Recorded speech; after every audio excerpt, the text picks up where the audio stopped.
Sabe quando você está rolando o feed e de repente se depara com uma criança de 6 ou 7 anos, fazendo uma coreografia super elaborada, com roupas que parecem ter saído de um clipe adulto e uma maquiagem impecável? Ou talvez, um garotinho dando dicas de investimento com uma seriedade que nem muito marmanjo tem? Esse fenômeno tem nome: adultização. É basicamente quando a gente empurra as crianças para um mundo de responsabilidades, comportamentos e aparências que simplesmente não pertencem à infância. É como se estivéssemos pedindo para elas pularem uma fase fundamental da vida, trocando as brincadeiras no quintal por uma busca incessante por engajamento e validação online. O mais curioso é que enquanto as crianças são incentivadas a agir como mini-adultos, muitos adultos parecem estar fazendo o caminho inverso, participando de dancinhas e pegadinhas infantis. Essa inversão de papéis cria um ambiente digital confuso. A criança, que deveria estar aprendendo sobre o mundo através da descoberta e da imaginação, passa a se preocupar com métricas, seguidores e a imagem perfeita. Ela não está mais brincando de ser adulta por diversão. Ela está sendo pressionada a performar como uma.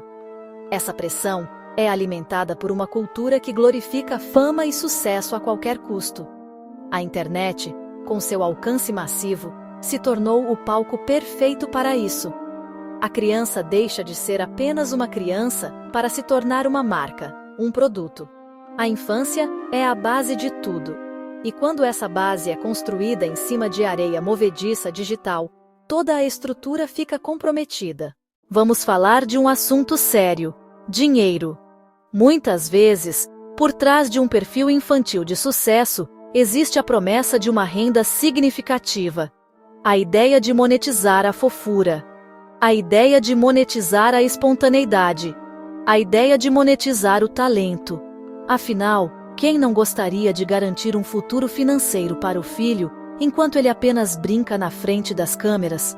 O problema é que essa linha, entre brincadeira e trabalho, se apaga muito rápido. O que começa como um vídeo divertido para a família pode se transformar em uma obrigação diária. Roteiros, prazos de publicidade, pressão por resultados, engajamento. Quando a monetização entra em cena, a criança se torna o principal ativo de um negócio. Como em qualquer negócio, o objetivo é maximizar os lucros. Isso pode levar os responsáveis a empurrar a criança para situações cada vez mais questionáveis em busca de mais visualizações. A espontaneidade dá lugar a uma performance calculada. Os riscos vão além da perda da espontaneidade. Superexposição transforma a vida da criança em um livro aberto.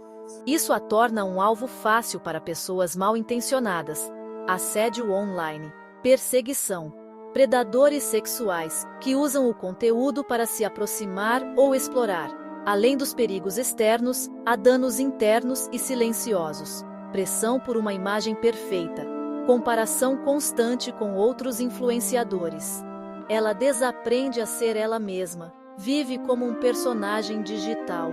O preço dos likes, nesse caso, é a própria identidade da criança. Você já parou para pensar em como o TikTok, o Instagram ou o YouTube decidem o que te mostrar? Existe um sistema por trás de tudo isso, um cérebro digital chamado algoritmo.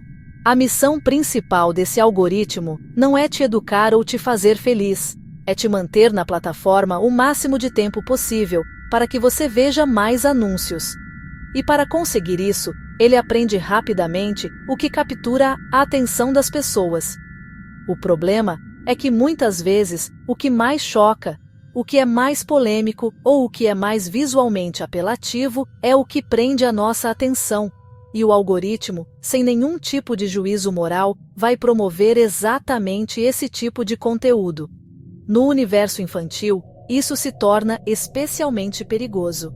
O algoritmo percebe que vídeos de crianças fazendo dancinhas com conotação sensual, usando roupas de adulto, ou participando de desafios arriscados, geram um pico de engajamento, seja por choque, por admiração ou por motivos piores.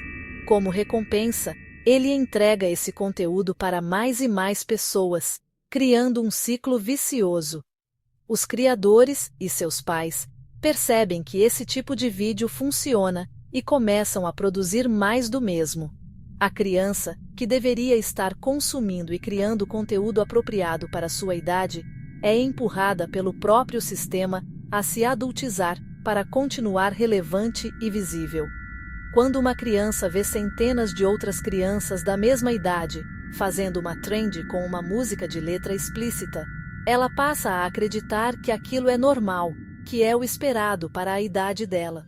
No fim das contas, ele é como um animal faminto, que precisa ser alimentado constantemente com estímulos fortes, e a infância, infelizmente, se tornou um dos pratos principais de seu cardápio digital.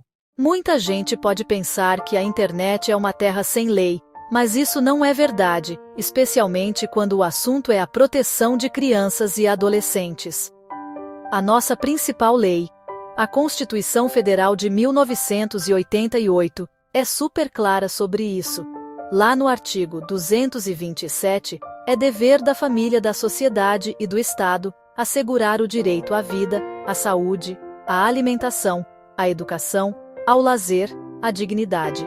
E mais, a lei diz que devemos colocá-los a salvo de toda forma de negligência, discriminação, exploração, violência, crueldade e opressão. Essa proteção não fica só no papel da Constituição. Temos uma lei específica para isso, o Estatuto da Criança e do Adolescente, mais conhecido como ECA. O ECA detalha esses direitos e deveres, reforçando que o melhor interesse da criança deve vir sempre em primeiro lugar em qualquer decisão. Quando falamos de exposição online, o ECA é fundamental. Ele proíbe, por exemplo, a exposição da criança a situações vexatórias ou constrangedoras. O ECA também fala sobre o direito à imagem. A sua imagem e sua privacidade precisam ser protegidas com o mesmo rigor, ou até mais, do que a de um adulto. Portanto, a legislação brasileira já nos dá um escudo poderoso para proteger nossas crianças no ambiente digital. Para entender como a adultização acontece na prática, basta abrir qualquer rede social popular hoje em dia. Montagem rápida de capturas de tela com vídeos infantis. Um dos exemplos mais claros está nas trends de dança TikTok, Instagram Reels. Coreografias criadas por adultos e para adultos. Movimentos sensualizados. Músicas com letras de duplo sentido. Músicas abertamente explícitas. Crianças de 5 ou 6 anos replicando os movimentos. Precisão impressionante. Sem compreensão do significado. Inocência transformada em performance desconcertante. Mini blogueirinhas fazendo tutoriais de maquiagem. Criança aplicando base. Criança aplicando contorno. Criança aplicando iluminador. Criança usando outros cosméticos. Jargões de influenciadoras, recebidos do dia. Jargões de influenciadoras. Minha rotina noturna. Incentivo ao consumismo precoce. Ideia de que precisa corrigir a aparência. Risco para a autoestima e imagem corporal. Challenges. Alguns inofensivos. Muitos perigosos ou inadequados. Comer coisas que não são alimentos. Acrobacias perigosas. Simular situações de violência. Crianças sem maturidade para avaliar riscos. Busca por viralidade versus segurança. Acidente grave ou visita ao hospital. Um preço altíssimo a se pagar por alguns segundos de fama digital. Humor de duplo sentido. Ações inocentes para a criança. Interpretação maliciosa pelo público adulto. Pais gravando e achando engraçado. Comentários cheios de risadas. Criança usada como objeto de humor. Ridicularização sem saber. Ingenuidade convertida em motivo de piada. A infância deixa de ser vivida. Torna-se performada para uma audiência. No meio de toda essa discussão sobre algoritmos, plataformas e leis, existe um ponto central que não pode ser esquecido. A responsabilidade final pela proteção da criança no ambiente online é, primeiramente, da família. As redes sociais não são babás eletrônicas.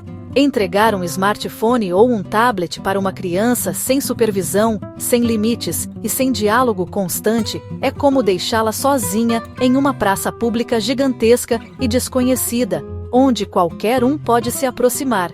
São os pais e responsáveis que têm o poder e o dever de configurar as ferramentas de controle parental, de definir o tempo de tela e, principalmente, de saber o que seus filhos estão assistindo e com quem estão interagindo. O diálogo é a ferramenta mais poderosa que os pais possuem. Conversar abertamente sobre os perigos da internet não é para assustar a criança, mas para empoderá-la.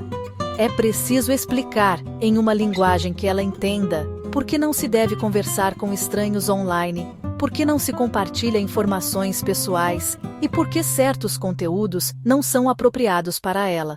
Essa conversa cria um laço de confiança, fazendo com que a criança se sinta segura para procurar os pais caso veja algo estranho. Proibir por proibir raramente funciona. Explicar e construir um entendimento conjunto é muito mais eficaz. Estabelecer limites claros é outra parte crucial dessa responsabilidade. No fim das contas, a presença ativa é insubstituível. Não basta apenas impor regras, é preciso participar. A segurança começa dentro de casa, com atenção, cuidado, limites e, acima de tudo, muito diálogo. Chegamos ao ponto final, e a mensagem precisa ser clara como a luz do dia. A proteção da infância é uma responsabilidade de todos nós.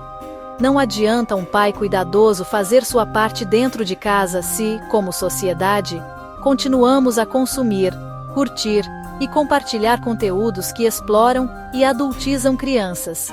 Cada clique, cada visualização em um vídeo com criança sensualizada é um incentivo para que mais conteúdos como aquele sejam feitos. Nós, como público, temos o poder de moldar a cultura digital. A família é a primeira linha de defesa. É a base, o porto seguro. O papel dos pais não é proibir, é guiar. A internet não pode substituir tempo de qualidade em família, brincadeiras ao ar livre, conversas olho no olho, abraços apertados. A formação de um ser humano saudável depende muito mais dessas conexões reais do que de conexões Wi-Fi. O Estado, por sua vez, tem o dever de ir além das leis já existentes. É preciso criar mecanismos mais eficientes de fiscalização sobre as plataformas digitais. As empresas de tecnologia, que lucram bilhões com nossa atenção, não podem se isentar de seu papel. Elas precisam investir pesado em inteligência artificial e em equipes humanas. A infância é um período único, precioso e que passa muito rápido. É o momento de formação da identidade, dos valores e da saúde emocional.